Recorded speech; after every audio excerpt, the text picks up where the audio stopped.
Kai pernai metais įvyko audra, aš labai greitai supratau, kad nėra elektros, nėra gyvenimo. Kai pabuvau be elektros 8 paras, tai įsigijau generatorių savo namams, o dabar dar turiu generatorių ir tėvų sodybai, nes kai jie buvo toj pačioj patirtyje, jų šaldikliai pradėjo tirpti, mama skambina, sako, uogos tirpsta, ką daryti, grybai tirpsta, tiek darbo įdėta.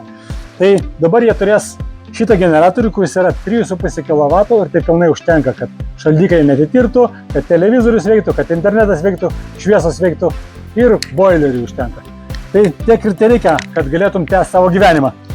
Šitas generatorius ypatingas tuo, kad jis yra inverterinis ir jame nėra įtampos šuolių. Ir jį puikiai atlaiko visokie kompiuteriai ir jautri elektronika. Jūsgi nenorite pirkti naujo kompiuterio. Kuo man dar patinka šis generatorius? Kad aš jį galiu nusinešti vieną ranką.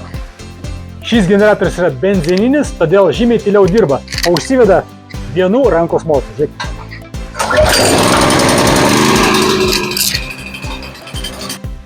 Jeigu sugalvosite pirkti šitą generatorių, įveskite kodą LINAS888 ir gausite 200 € nuolaidą.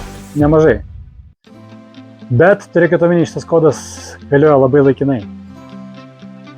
Kai turiu generatorių, turiu energetinę nepriklausomybę ir galiu čilinti kaip karalius.